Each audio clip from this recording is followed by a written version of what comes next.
ساری گفتگو کا لب لباب یہ ہے کہ آج سے ہم نے یہ طے کر لینا ہے کہ ہم نے سچ بولنا ہے، جھوٹ کبھی نہیں بولنا۔ ابھی تو میرے جذبات میں نے آیت پڑھی ہے، ہم میلاد بھی کرتے ہیں، کرنا بھی چاہیے، جلوس بھی نکالتے ہیں، جلسے بھی کرتے ہیں، محافل نعت بھی منعقد کرتے ہیں، رسول اللہ صلی اللہ علیہ وسلم کی عظمت شان، آپ کے معجزات کا ذکر بھی کیا جاتا ہے۔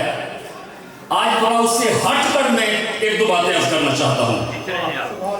میلاد منانے کا لطف آ جائے گا، جلوس نکالنے کا لطف آ جائے گا جب کوئی کسی کا مخالف بن جائے تو پھر اس کی کمزوریاں، ویک پوائنٹس، ان کو وہ ڈھونڈتا ہے۔ آپ عام معاشرے میں دیکھیں، کوئی کمزوری مل جائے، اللہ کے پیارے رسول صلی اللہ علیہ وسلم نے آپ جب یہ فرمایا کہ اللہ ایک ہے، وحدہ لا شریک ہے، اس کے سامنے سر جھکاؤ، تو لوگ آپ کے مخالف بن گئے اور طرح طرح کی چیزیں ڈھونڈنے لگے، کوئی کمزوری ملے۔ لیکن اللہ فرماتا ہے میرے محبوب صلی اللہ علیہ وسلم یہ تیرے اوپر کوئی بھی الزام لگا سکتے ہیں، لیکن فَإِنَّهُمْ لَا يُكَذِّبُونَكَ، یہ تجھے جھوٹا کبھی نہیں کہہ سکتے۔ آج سمجھ آ رہی ہے؟ تو یہ جو آپ نے کہا نا سبحان اللہ، یہ آپ نے خود کہا ہے اور یہی اصلی ہے، یہی اصلی ہے جو آپ نے خود ہی کہا ہے۔ اے میرے محبوب، الزام طرح طرح کے لگا سکتے ہیں لیکن تجھے جھوٹا نہیں کہہ سکتے۔ 40 سال، 1-2 سال نہیں، 40 سال مکہ میں رسول اللہ صلی اللہ علیہ وسلم نے دشمنوں میں گزارے، پتھر مارنے والوں میں گزارے، گالیاں دینے والوں میں گزارے، تکلیفیں پہنچانے والوں میں گزارے، دکھ دینے والوں میں گزارے، اور 40 سال کے بعد یہ ایک حکمت تھی، یہ نہیں کہ آپ نبی نہیں تھے، حکمت تھی، محبوب ان کے اندر وقت گزارو پھر اعلان کرو۔ جب آپ صلی اللہ علیہ وسلم نے فرمایا کہ میں آج ایک اعلان کرنا چاہتا ہوں، سارے جمع ہو جاؤ، جب جمع ہوئے تو آپ نے اعلان کیا کیا؟ آپ نے اعلان فرمایا کہ لوگوں تمہارے ساتھ میں نے 40 سال گزارے ہیں، یہ میں بات کہہ رہا ہوں کہ میں آپ میدان میں آ کے چون چون شروع کر دیتے ہو، محفل کو سنیں، میں جو بات عرض کر رہا ہوں میری طرف توجہ دیں، میں دو باتیں عرض کرنی ہیں، شاید کہ اوپر جائے کسی دل میں میری بات، انشاءاللہ فائدہ ہوگا آپ کو۔ آپ چیلنج کریں نا، جیسے رسول اللہ صلی اللہ علیہ وسلم نے چیلنج فرمایا، آپ صلی اللہ علیہ وسلم نے فرمایا مکے کے رہنے والوں 40 سال میں نے تمہارے اندر گزارے، دن اور رات تمہارے ساتھ گزارے، کاروبار بھی کرتا رہا، تم میرے نیبر میرے پڑوسی بھی رہے ہو، یہ تو بتاؤ نا کبھی زندگی میں نے جھوٹ بولا ہو، میں نے کبھی وعدہ خلافی کی ہو؟ وہ سارے سجن نہیں تھے، پتھر مارنے والے تھے، یہ وہ تھے جنہوں نے دیکھا کہ ہم ان کو گالیاں دیتے ہیں، یہ آگے سے دعائیں دیتے ہیں، ہم تو کرسی، گاڑی کا ٹائر، افتخار صاحب گاڑی کا ٹائر پینچو تو اور جاوے ٹائر کو گال کر دیتے ہیں، یہ ہماری عادت ہے، اور پھر آرام سے سادگی سے، اور ان کی عادت ہے، تیری عادت گالیاں دینے کی ہے، یہ کیسی عادت ہے تیری کہ تو میلاد کے جلوس نکالے، گیارہویں کرے، محافل کرے اور گالیاں دے؟ کس نبی کا کلمہ پڑھتے ہو جن کے لیے ہم نے پڑھا کہ سلام اس پر کے جس نے گالیاں سن کر دعائیں دی، سلام اس پر کے جس نے دشمنوں کو بھی گوائیں دی۔ آپ صلی اللہ علیہ وسلم نے فرمایا مجھے بتاؤ میں نے کبھی جھوٹ بولا ہو؟ اب یہ بات کہنے کے بعد انہوں نے یہ کہا کہ محمد صلی اللہ علیہ وسلم دشمنی اپنی جگہ پہ ہے، لیکن ہم نے کبھی آپ کو جھوٹ بولتے ہوئے نہیں دیکھا، کبھی آپ کو وعدہ خلافی کرتے ہوئے نہیں دیکھا۔ ہے کوئی ایسا عاشق رسول یہ کھڑا ہو کے اپنی برادری میں 3 سال گزارنے کے بعد کہ بتاؤ میں نے کبھی جھوٹ بولا؟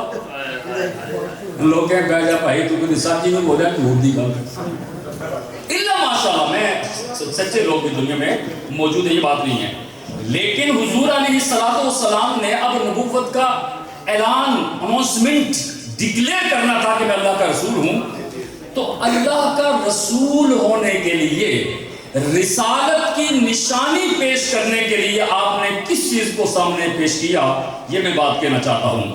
آپ صلی اللہ علیہ وسلم نے فرمایا میرے دشمنوں اور میرے سجنوں ایک بات سن لو، اگر میں نے تمہارے بقول کبھی جھوٹ نہیں بولا تو آج سن لو میں اللہ کا رسول ہوں، سبحان اللہ، میں اللہ کا رسول ہوں۔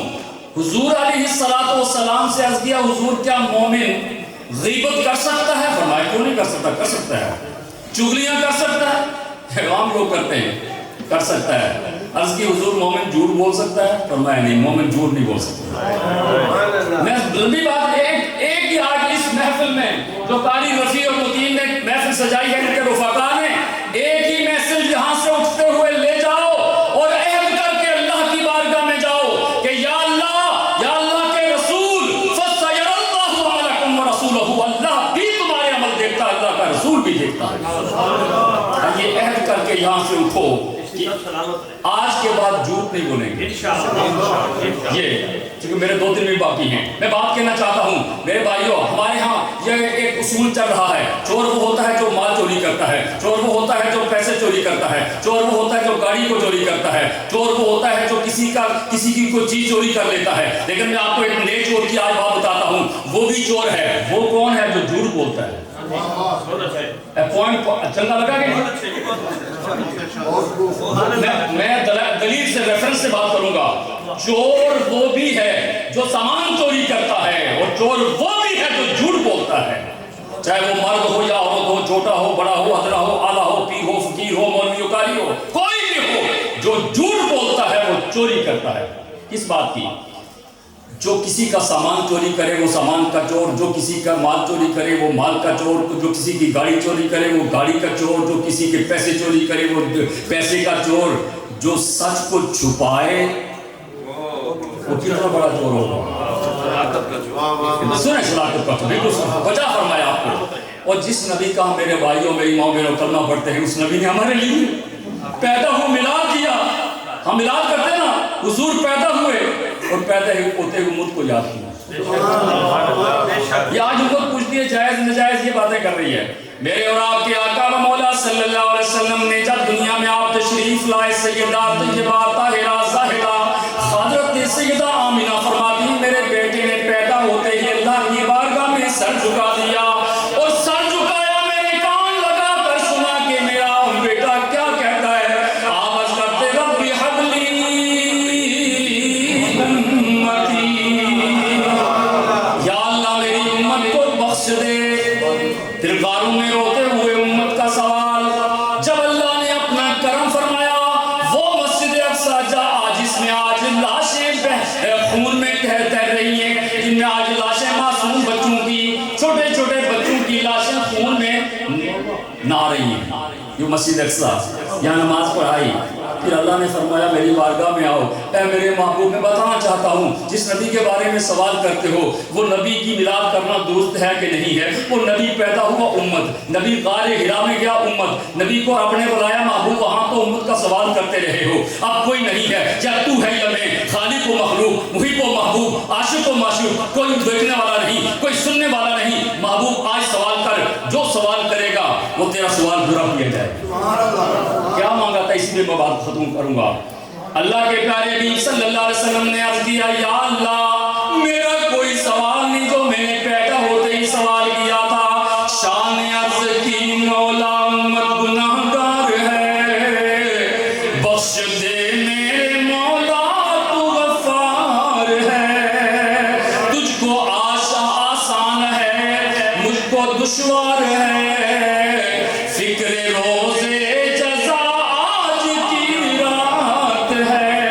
یا اللہ کوئی نیا سوال نہیں، امت کا سوال لے کے آیا ہوں۔ رب کائنات نے فرمایا میرے محبوب آج امت کا سوال نہ کرو، کل ڈے آف ججمنٹ قیامت کا دن ہوگا، تیرے اپنے بھی ہوں گے، پتھر مارنے والے بھی ہوں گے، تجھے رلانے والے بھی ہوں گے، تجھے ستانے والے بھی ہوں گے، تیرا دل دکھانے والے بھی ہوں گے، تیرے سجدے